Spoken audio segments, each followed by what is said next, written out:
On World Press Freedom Day, we shine a spotlight on the essential work of journalists and other media workers who seek transparency and accountability from those in power, often at great personal risk. Throughout the COVID-19 pandemic, many media workers have been on the front lines, providing accurate, science-based reporting to inform decision makers and save lives. At the same time, journalists who cover climate, biodiversity and pollution have succeeded in bringing global attention to this triple planetary crisis. But the threats to the freedom of journalists and media workers are growing by the day. From global health to the climate crisis, corruption and human rights abuses, they face increased politicization of their work and attempts to silence them from many sides.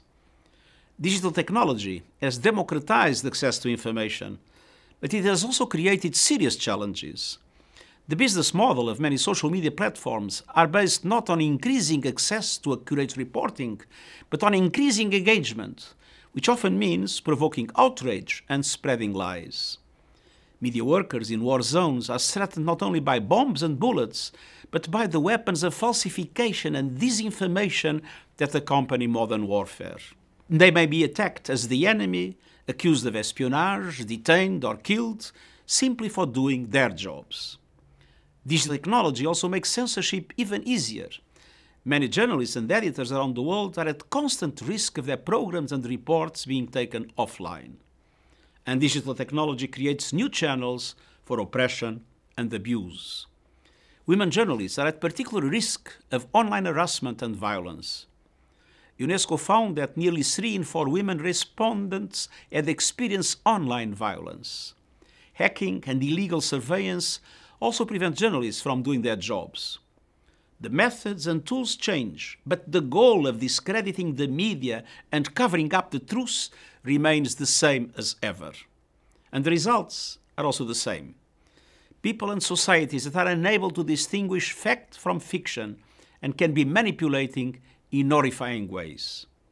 Without freedom of the press, there are no real democratic societies. Without freedom of the press, there is no freedom. The United Nations is working to support journalists and media workers everywhere.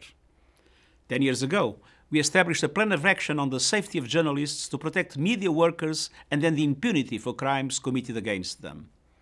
On World Press Freedom Day, we honor the essential work of the media in speaking truth to power, exposing lies, and building strong, resilient institutions and societies.